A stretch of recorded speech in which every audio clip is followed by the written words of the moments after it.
Good news sa mga motorista. Para mas magaan at komportableng biyahe, inilunsad ang One RFID All Tollways program ng Administrasyong Marcos Jr. Sa pamamagitan nito, isang RFID na lamang ang kailangan para sa lahat ng expressway sa Luzon. Si Craysel Pardilla sa detalye.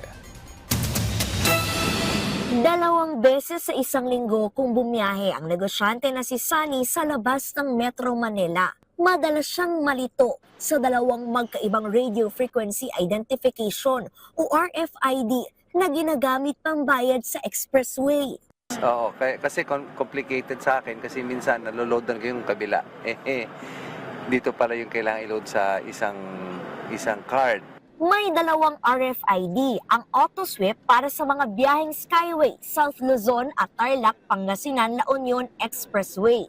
Kung daraan naman ng NLEX, EasyTex, Calax at Cavitex, EasyTrip. Pero bad trip ang aabutin kung mali ang nakargahan ng RFID, lalo na sa tulad ni Romel na nagkukumpuni ng aircon. Akala ko yung aking RFID pwede sa Cavitex, yung pala hindi pwede.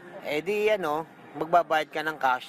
Nadidelay, syempre nadidelay yung namin lakad. Ano sinasabi ng customer pag gano'n? Syempre minsan pagka ang customer medyo mainit ang ulo, nagagalit.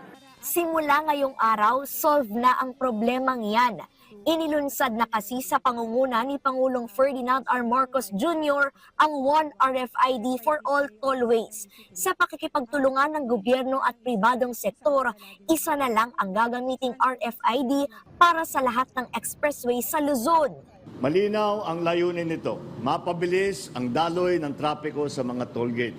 Iisang account na lang, iisang sticker na lang, iisang sistema, one RFID for all tollways. Reduce unnecessary stress, reduce unnecessary delays. Itinaon ang One RFID ngayong undas at papalapit na Kapaskuhan. Layo nitong gawing mas moderno, konektado at resolbahin ang mga pangangailangan sa infrastruktura. Libre at voluntaryo ang One RFID. Una, mamili ng account na i-maintain. Simula ng application online at mag-walk-in sa gagamiting service provider. Yung stickers naman po, nang hindi nyo napili, ay tatanggalin nila.